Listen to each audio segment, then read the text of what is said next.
Bonjour et bienvenue à l'émission Chrétien comme Christ. Aujourd'hui, nous allons aborder la louange. La louange est vraiment quelque chose de très important dans la vie d'un chrétien parce que ça nous permet de dire des choses à Dieu avec la musique. Alors Christine, explique-nous ces choses. Eh bien d'abord peut-être dire que louer Dieu, on parle souvent de louer une maison, mais c'est pas ça du tout. Ça veut dire bénir, ça veut dire rendre grâce, ça veut dire des bonnes choses de Dieu, ou on va voir plus loin aussi, dire des bonnes choses à Dieu. Et quand on se réjouit vraiment de quelque chose, eh bien on est heureux de pouvoir le dire. Ainsi, même dans la vie de tous les jours, si par exemple vous avez acheté quelque chose que vous aimez bien, vous allez dire à vos amis « Ah, ça c'est vraiment quelque chose de bien ». Ou bien vous allez louer quelqu'un, je sais pas moi, quelqu'un qui fait un bon repas, on va dire « Ah, c'est vraiment une bonne cuisinière » ou un bon cuistot. Eh bien ici, c'est pareil, mais c'est Dieu, parce que pour Dieu, il y a tellement de qualités qu'on peut dire, qu'on peut proclamer, et c'est quelque chose de très important. Alors on peut se poser la question, mais pourquoi est-ce qu'on va louer Dieu? Eh bien d'abord, on est créé pour ça. Et c'est Dieu qui nous demande de louer, et on voit par exemple, il y a plusieurs passages, mais dans le psaume 117, verset 1, « Louez l'Éternel, vous toutes les nations, célébrez-le, vous tous les peuples. » Et un autre verset dans le psaume 150, « Que tout ce qui respire loue l'Éternel, louez l'Éternel. » Donc on voit que c'est pas simplement dire si vous voulez vous pouvez louer. Il y a quand même un ordre. C'est un ordre, oui. De louer Dieu. Donc tu dis qu'on a été créé pour le louer et quelque part on a été créé pour le faire, mais on doit le faire aussi. Oui, on va simplement et puis dans la louange, on va simplement dire merci à Dieu, mais il y a différentes manières, différentes formes pour lui dire merci, différentes actions qu'on va pouvoir faire. Et ici, il dit à toutes les nations, célébrez-le. Ça ne s'adresse pas seulement à quelques personnes comme cela, mais toutes les nations sont appelées à célébrer l'Éternel et à le faire. Et on voit dans la Bible que David était un grand louangeur, et c'est pour ça qu'on a les psaumes d'ailleurs, et dans lequel il va utiliser des instruments de musique. Ça va être un inventeur d'instruments. Il va inventer toutes sortes de moyens pour pouvoir louer le Seigneur avec de la musique, avec des cymbales retentissantes, avec des drums, avec des tambours, etc. Aussi des chalumeaux, ils appellent ça les chalumeaux, de la guitite, comme la flûte, chauffard, oui. Oui. Ça devait être extraordinaire, n'est-ce pas? C'est vrai. Et puis quand on parle de célébrer, il y a une idée de fête. Ah oui, c'est vrai. Quand on vient dans la présence de Dieu, on fait la fête. Et Dieu aime qu'on puisse se réjouir en sa présence. Il dit, venez dans ma présence avec des chants de joie, avec réjouissance, entrez dans ses parvis avec reconnaissance et avec joie. Donc c'est vraiment une idée de faire la fête et de se réjouir de tout ce que Dieu fait et de tout ce qu'il est. Donc on a été créé pour le louer. Dieu nous dit de le faire, donc c'est une demande, mais en même temps, on est attiré à la louange, ou on est invité à le louer, et aussi, ça nous permet aussi de nous réjouir dans sa présence, en glorifiant ce qu'il a fait pour nous, ce qu'il fera, etc. Quels sont les différents sujets de louange? Parce que pourquoi louer? C'est vrai, on se dit, mais pourquoi est-ce que je vais le louer? Est-ce qu'on doit aussi le louer quand ça ne va pas? Parce que quand ça ne va pas, faire la fête, c'est un peu compliqué. Oui, c'est intéressant ce que tu dis, parce que en fait, il faut le louer en tout temps. Mais si on peut déjà le louer quand ça va nous aider à le louer quand ça ne va pas. Parce que dire du bien de Dieu, c'est ça, en fait, louer Dieu, c'est le bénir. Et il y a le psaume 145 qui dit « Que ma bouche dise la louange ou proclame la louange de l'Éternel et que toute créature bénisse son saint nom pour toujours et à perpétuité. » C'est-à-dire qu'on va dire du bien de Dieu, on va chanter Dieu, on va chanter ce qu'il est, on va chanter ce qu'il fait, on va chanter ses hauts faits. Et on va le bénir pour cela.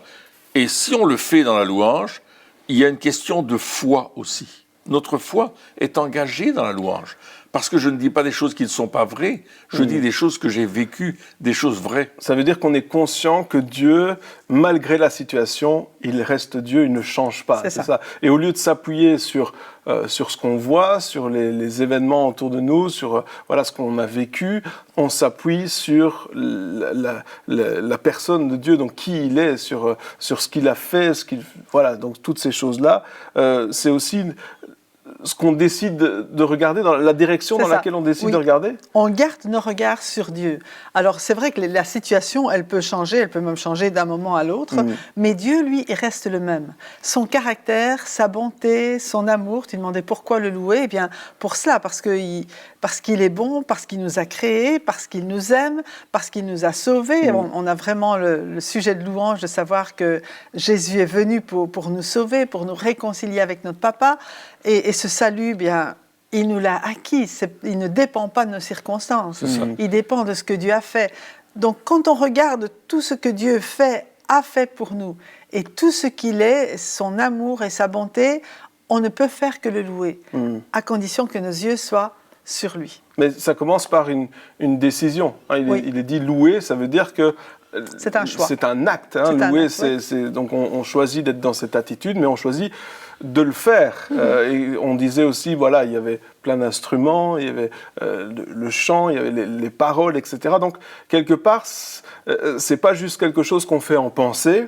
Je vais remercier Dieu dans ma tête, mais lorsqu'on lit la Bible, on voit que, surtout dans les psaumes, toutes les manières, les expressions de louange sont des expressions physiques. Donc, pourquoi est-ce que c'est important de louer Dieu physiquement, c'est-à-dire soit avec ses mains, soit avec sa bouche, soit avec un instrument, soit en dansant? Pourquoi? Parce que la louange est l'expression de notre foi envers Dieu. C'est une expression visible, une expression audible, une expression les paroles que je vais chanter, la musique que je vais apporter à Dieu, c'est l'expression de mon cœur, c'est l'expression de ce que je vis avec Dieu. Donc ça dépasse quelque part nos raisonnements. Parce que nos raisonnements, eux, ils sont en train de dire t'as pas trop de raison de louer. Si on s'arrête à nos sentiments ou nos circonstances, on le fera peut-être pas. Ça. Donc on doit dépasser nos raisonnements avec justement le corps que Dieu nous a donné. C'est ça. C'est vraiment dépasser les limites. Et de plus en plus, on est encouragé, et Dieu nous encourage à dépasser les limites. Tu parlais de David tout à l'heure. Mais David, il dépassait les limites. Il louait le Seigneur, il s'était dépouillé de tous ses vêtements royaux. C'était extravagant. C'était extravagant. Mais il dit, mais je veux bien encore paraître encore plus fou, mais c'est pour glorifier Dieu, parce que c'est lui qui mérite la gloire et pas moi. Donc son but, c'était pas de se montrer, c'était pas de faire du cinéma. C'était que Dieu soit vu. C'était de glorifier Dieu quelque part. Tout à fait. Et il a oublié toutes les règles de bienséance royale. Voilà, la réputation, etc. Donc ça veut dire aussi que la réputation, plutôt l'orgueil de ce que les autres, donc la pensée de ce que les autres vont penser de moi, etc. C'est de l'orgueil. Ça va être un frein aussi pour notre louange. Oui, c'est parfois notre culture aussi qui est là un peu difficile. Moi, je me souviens au début de ma conversion, au début que j'ai rencontré Jésus, je faisais partie d'une église traditionnelle, église réformée, et lever les mains, ça ne se faisait pas. Lever les mains, ça se faisait absolument pas. Et quand j'ai levé les mains pour la première fois, j'ai levé au niveau de la ceinture. Je n'avais pas levé plus haut. C'était lourde. C'était lourd. C'était tellement difficile de s'exprimer avec le corps. De s'exprimer librement, de lever les bras et puis de commencer à danser ou sauter sur place ou à crier des choses à Dieu en disant « T'es merveilleux Seigneur, je t'aime », lui envoyer un baiser, etc. C'était tellement difficile de faire ça parce que ma culture, ma tradition m'empêchait d'aller plus loin dans la louange. Je pensais que louer le Seigneur, c'était chanter des cantiques très classiques. Et juste aussi. Et juste aussi, c'est pas mal. C'est une des manières de le faire. Oui, moi j'ai appris ça en chantant. On chantait à plusieurs voix, à 4 voix, chacun avait sa partition. C'est super beau. C'est magnifique. C'est magnifique. Mais quand je suis rentré plus loin dans la louange, quand j'ai été sauvé par la grâce de Dieu, alors la louange est venue naturellement dans mon cœur. Et qu'est-ce que ça t'a fait la première fois que tu as levé les mains? Donc quand tu as réussi, Qu'est-ce qui s'est passé? Est-ce que tu as senti une différence? Est-ce que tu as senti comme un poids qui te quittait? Enfin, quelque chose? Il y avait une libération. Une libération par rapport à moi-même, mais une libération aussi par rapport au regard des autres qui ne le faisaient pas. Mais moi, j'avais à cœur de le faire. Je sentais que je devais exprimer ma louange, non seulement par les chants, mais aussi par mes gestes. Donc ça veut dire que lorsqu'on se retient, quelque part, on reste dans un espèce d'emprisonnement ou qu'est-ce qui se... Je pense qu'on a un petit peu peur. Hein. Oui, je pense c'est ça. que Oui. c'est la crainte de déranger les gens autour de nous, c'est la crainte d'être mal vu peut-être, de passer pour un extravagant. Oui. Après, il y a aussi les extrêmes, c'est-à-dire que on peut le faire soit vraiment parce qu'on a envie de le faire, C'est ça. Et puis il y a toujours les extrêmes, et ça, il y a ce danger qui est là, et puis il faut rester équilibré, ou des personnes qui veulent absolument se montrer, oui, hein, ça. et Ça ça c'est arrive pas aussi. juste non plus. Hein, Non. donc, Mais voilà. enfin, il faut que ce soit vraiment pour le Seigneur Ouais. qu'on le fasse. Et que qu'on soit... Comment savoir si c'est pour le Seigneur? Je vais le faire autant à la maison quand je suis tout seul que quand je suis en public. Donc ça va juste être l'expression, ça va devenir naturel. Mais c'est vrai qu'au début, ce qui n'est pas facile non plus, c'est que on est... Enfin, pour les personnes introverties, pour les extravertis, c'est généralement beaucoup plus facile. Mais introvertis, tout se passe à l'intérieur. Donc, apprendre à exprimer, à extérioriser ce qui se passe à l'intérieur, ça demande aussi parfois des efforts. Mais c'est, comme tu le disais, c'est libérateur. Ouais, donc c'est vraiment important de le faire. C'est important de le faire. C'est pas parce qu'on pourrait dire oui, mais je loue Dieu un peu comme je veux. C'est une option. Tiens, est-ce que tu as envie de lever les mains ou pas? Option, oui, non, pas aujourd'hui.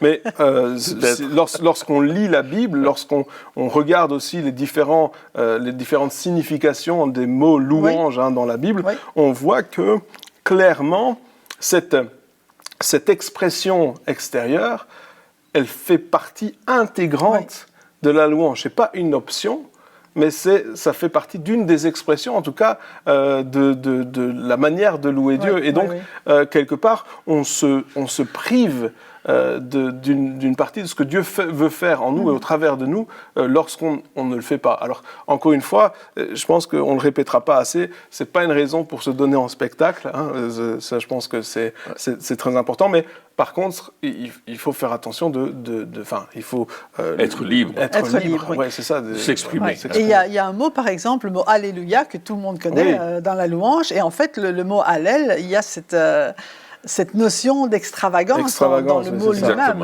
Donc, on ne s'en rend pas toujours compte, parce que bon, c'est un mot hébreu, et puis on ne sait pas sa signification. Oui, puis on dit Alléluia régulièrement, mais on ne comprend pas ce que ça implique. Hein. Donc, c'est vraiment de la louange, mais extravagante.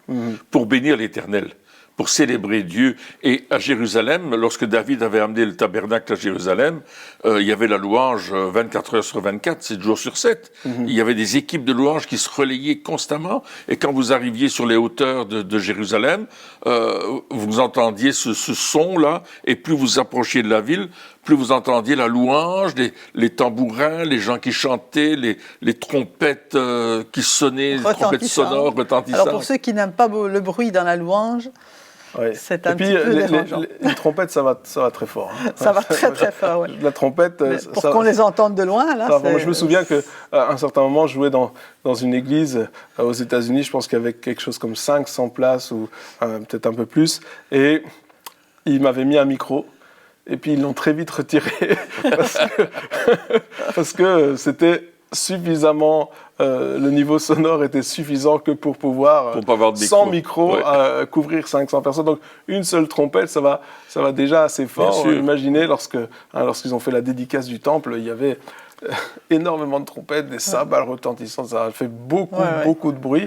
Et le bruit, ça peut nous déranger des fois, mais... il y a des circonstances où c'est nécessaire.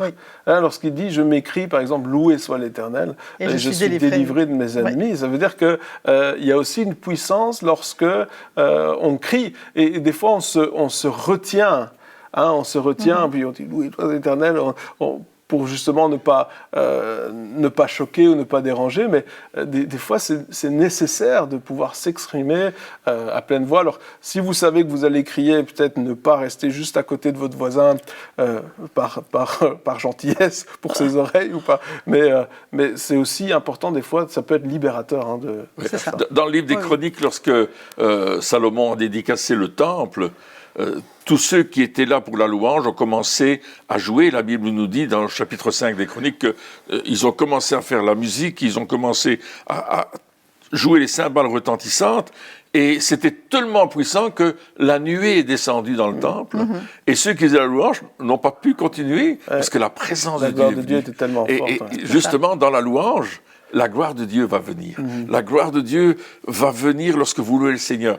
Si vous le faites ensemble, avec des frères et sœurs, ça va se passer aussi. Mais si vous le faites à la maison, aussi, la gloire de Dieu. C'est vraiment une expression du cœur. C'est ça. C'est vraiment. C'est pas seulement chanter. On parle pas.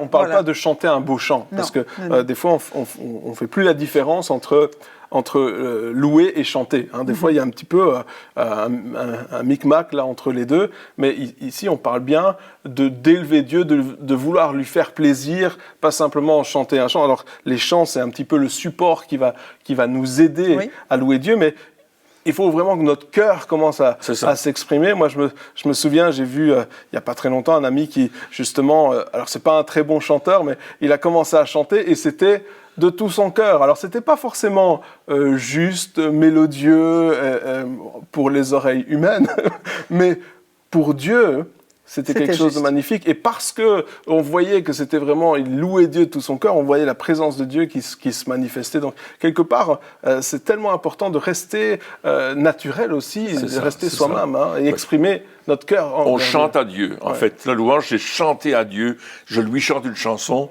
parce que je l'aime. Une chanson d'amour, une chanson de reconnaissance, une chanson qui va exprimer ce que je suis en train de vivre. Et ça peut être parfois une chanson qui va dire toute la peine que je peux avoir, mais toute la confiance que j'ai en Dieu aussi. Cette louange va s'exprimer comme ça. Mais si on regarde par exemple les psaumes sont des chants au départ. D'ailleurs, on dira sur l'air de, certains, bien sûr la guitite, où il y a vraiment des notes par rapport à cela. Et dans les psaumes, on retrouve un peu tous les états d'âme. Et parce que ce soit David, que ce soit Asaph ou les autres qui ont écrit les psaumes, mais comme tu le disais, ils étaient vrais pour exprimer à Dieu ce qu'ils ressentaient, mais en même temps sortir de là pour dire mais maintenant mon âme bénit l'Éternel. Je ne veux pas rester dans l'état dans lequel je suis parce que je veux regarder à Dieu. Et quelles que soient les circonstances, il est digne de ma louange. C'est un petit peu décharger notre sac, décharger nos fardeaux. Il est dit, décharger c'est la bonne personne sur laquelle je me décharge, mais après, je ne reste pas là. Je ne reste pas dans cette attitude de rien ne va plus, c'est terminé, j'en peux plus. Mais on lève les yeux vers le Seigneur et c'est là que tout change. C'est là qu'on est invité à la fête. Mais David a dit, mon âme bénit l'Éternel. Et quand il dit ça, il donne un ordre à son âme. Son âme n'a pas l'envie de bénir l'Éternel. Parfois, on n'a pas l'envie de chanter, de louer Dieu. Et David, il dit à son âme, bénis l'Éternel et n'oublie aucun de ses bienfaits. Et il y avait d'ailleurs ce petit chant qui disait, compte les bienfaits de Dieu, vois combien ils sont nombreux et tu diras en adorant que le Seigneur est grand. Je pense qu'à un certain moment, on doit se souvenir des bienfaits de Dieu. On doit se souvenir de ce que Dieu fait dans notre vie. Se forcer à souvenir. Oui, tout à fait. Et adorer Dieu, dire Seigneur, merci, alléluia, alléluia. Nous, on a une boîte à bienfaits. Alors, c'est pas Monsieur Bienfait. Chaque fois qu'on vit quelque chose, et c'est tous les jours, on écrit un petit mot, on le met dans la boîte. Et là, on loue le Seigneur déjà. Et à la fin de l'année, au début de l'année qui va suivre, on ouvre la boîte, on ressort tous les bienfaits et on commence à louer le Seigneur. Ah oui, on a vécu ça. Et là, t'en as pendant des heures. T'en as pour des heures. Oui, mais tu passes la nuit du Nouvel An, par exemple, t'as tout le temps de le faire. Et en famille, on loue le Seigneur, on dit, mais oui, il nous a guéris de cela, il nous a délivrés là, il a pourvu à nos besoins, là, il a répondu à la prière, là, il a fait ceci, là, on peut... Et on loue le Seigneur pour tout ce qu'il a fait, parce que souvent, on oublie ce que Dieu a fait. Et puis, on peut avoir tendance aussi, en tant qu'être humain, à être négatif, à être pessimiste. Si on regarde aussi, si on regarde les médias, les circonstances, waouh, on a toujours des raisons pour être pessimiste. On en aura toujours, je pense, mais ici, c'est la louange, c'est OK. Il y a ça qui va pas. C'est pas. En fait, ce qui est intéressant, c'est que la louange, c'est pas faire semblant de rien. C'est pas faire comme s'il y avait pas de problème. Non, je me mets pas la tête dans le sable en disant tout va bien, je vais bien. Il pleut pas. Je me souviens de cette dame qui disait oui, mais moi je suis pour la pensée positive. Hein, et toi, tu lui as répondu, tu as dit oui, mais si tu vas dehors et que tu dis il pleut pas, c'est pas pour ça que tu seras pas mouillé. Hein, donc c'est pas ça la louange. Non, c'est pas ça. C'est pas faire comme si de rien n'était et qu'il n'y avait pas de problème, mais c'est plutôt faire en disant OK, je reconnais. Ou Seigneur, ça va pas. Ou Seigneur, je comprends pas. Ou même David, il était quand même franc avec Dieu lorsqu'on lit les psaumes. Et c'était pas. Il passait par des oui, situations d'accord, mais très difficiles. C'était pas piqué des verres. Non, Hein, non. Il y allait franco quoi. Avec Dieu, il pouvait lui dire les choses, mais il n'en restait jamais là. À un certain moment, j'aime beaucoup un des psaumes, je ne me souviens plus lequel exactement, mais où il dit Seigneur, voilà, ils m'entourent, ceux qui font le mal, ils réussissent, etc. Et je voyais, j'étais découragé, et eux, ils ont du succès, et pas moi. Et ensuite, il a dit jusqu'au moment où je suis venu dans ta présence, jusqu'au moment où je suis venu te voir. Et là, lorsque je suis rentré dans ta présence, je contextualise, hein, c'est pas exactement...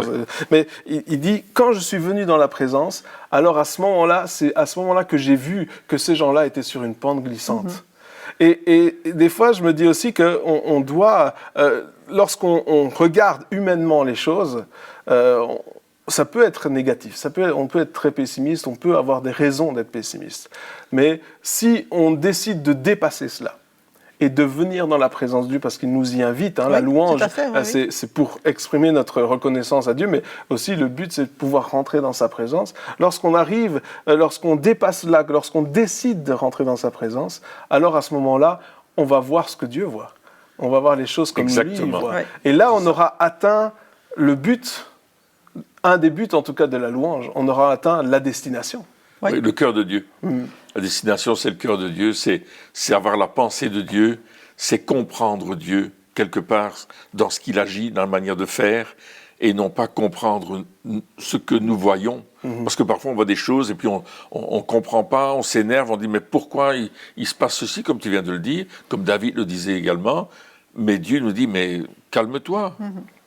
J'ai quelque chose en réserve pour toi, je vais agir, je vais faire quelque chose que tu ne comprends pas, que tu n'as pas encore vu, je vais créer des choses nouvelles. Dieu n'a pas arrêté de créer, Dieu continue de faire des choses, et notre louange, elle se porte vers un Dieu créateur, un Dieu tout-puissant, un Dieu qui a toute autorité et tout pouvoir, qui nous l'a d'ailleurs délégué, et il nous dit, mais fais-moi confiance, j'agis aujourd'hui. Ouais. C'est ça que Et je dirais que la louange, c'est aussi l'antidépresseur.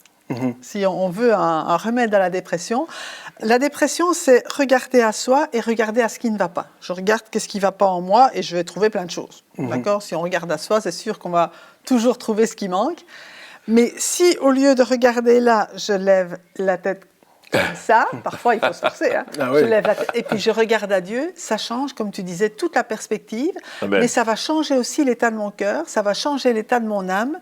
Parce que je vais voir bien sûr les choses différemment, mais je vais élever Dieu au-dessus de toutes les circonstances. Oui, donc ça c'est intéressant parce que justement je me disais, l'après-louange aussi est important. Parce que la louange va changer notre attitude pendant la journée. Oui. Ça va changer, comme tu viens de le dire, notre manière de voir les choses. Ça va au lieu d'agir et d'avoir des réactions qui sont à cause des circonstances, à cause de la peur, à cause de l'angoisse ou de la colère, ou voilà, de toutes ces choses-là. On va changer d'attitude et nos démarches, nos actions qui vont suivre aussi après la louange seront différentes. Oui.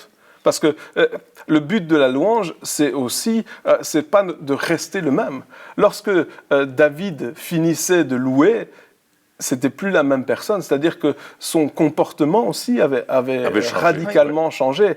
Moi, je crois que c'est pas normal, en tout cas, de prendre un temps de louange et puis on sort du temps de louange et puis on est comme avant. C'est pas du tout c'est que quelque part on a loupé, on a loupé le coche. Je pense que lorsqu'on a un véritable temps de louange, on s'exprime à Dieu, on va jusqu'au bout, on dit ce qui va pas, mais après on rentre dans sa présence, etc. Lorsque on sort de ce temps de louange, on n'est pas le même. On est rafraîchi, on est restauré. Ouais. Et nos pensées aussi changent. Absolument, oui. Et comme nos actions sont déterminées par nos pensées, nos actions vont changer. Et nos paroles vont continuer à être changées et transformées Tout à aussi. fait, oui. Parce que tu disais sortir d'un temps de louange, c'est vrai qu'on sort peut-être d'une intimité intense. Oui, bien sûr. Ouais. Mais quelque part, une fois que tu es dedans, continue sur ta lancée, même si tu as d'autres activités à faire, mais reste avec cette pensée vraiment de Dieu et de le remercier en toutes circonstances. De pouvoir savoir qu'il est là à chaque instant, pas seulement quand tu es dans ta chambre tout seul, mais il est avec toi, que tu fasses n'importe quoi et tu peux vraiment lui dire merci à tout moment. Ouais, on reste, c'est ça, dans cette attitude. C'est ça, et parce que là, ça va vraiment nous changer, quoi. Il y a la bonté de Dieu qu'on va nous-mêmes exprimer. On va dire combien Dieu est bon, combien il nous bénit, combien il prend soin de nous. Et ça, encore une fois, je le relie à notre foi. Plus je vais louer le Seigneur, plus ma foi va dépendre de Dieu et non plus dépendre des circonstances. Parce que parfois, la foi que nous avons, elle est fondée sur les circonstances. Mais si ma foi, elle est fondée sur ce que Dieu est, sur ce que Dieu dit, sur ce que Dieu fait, alors ma louange va être comme une flamme qui va monter vers Dieu, comme une bonne odeur qui va aller vers Dieu. Et je vais dire, mais je te fais confiance, Seigneur.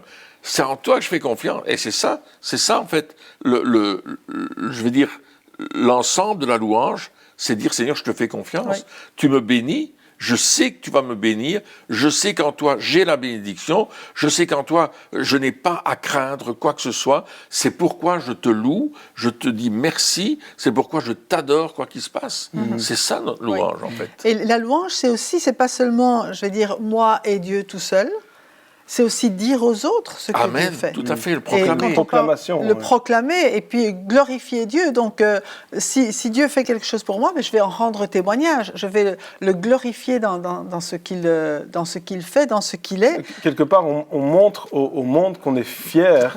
De Dieu. Absolument. Hein, c'est là aussi l'importance de... voilà, c'est vrai que c'est pas quelque chose... Alors, on peut le faire seul, on peut le faire en corporatif, c'est-à-dire avec l'Église, avec les frères et sœurs, etc. Mais on peut dire aussi, et ça fait partie de notre témoignage, dire « Dieu a fait ça pour moi ». Alors, les gens vont peut-être nous regarder bizarrement, mais des fois, il y a des preuves qui sont là, donc à certains moments, ils vont peut-être penser qu'on est bizarre, mais ils n'auront pas d'autre choix que de dire oui, c'est Dieu. Je me souviens, je parlais avec quelqu'un il y a pas très longtemps, et cette personne avait échappé à un accident, et je lui disais merci Seigneur, je crois que Dieu t'a gardé. Et puis c'est quelqu'un qui croit pas, mais elle a dû dire oui. Là, je reconnais. C'est évident. J'ai senti que j'ai été gardé. Donc, quelque part, même s'il y avait... cette personne ne croyait pas en Dieu vraiment, elle a dû reconnaître mais ça a commencé avec une initiative qui disait je crois que Dieu t'a gardé. Amen. Et là, dire ah oui, Dieu. Donc, quelque part, c'est aussi cette fierté d'appartenir à Dieu. Donc, si on veut un peu résumer, parce qu'on doit terminer, mais donc la louange, on choisit de regarder à Dieu, au Seigneur, c'est un choix. On choisit de le célébrer, de le louer, d'offrir un sacrifice de louange quelque part. Tout à fait. On n'a pas honte de dire ce qui ne va pas. Mais on ne reste pas là où on est, et ce qu'on vit, c'est la présence de Dieu. Et puis, surtout, ce qu'on veut faire, c'est plaire à Dieu, lui faire plaisir. Exactement. Eh bien, chers amis, merci de nous avoir suivis pour cette émission, et on se retrouve très bientôt pour la suite. Au revoir.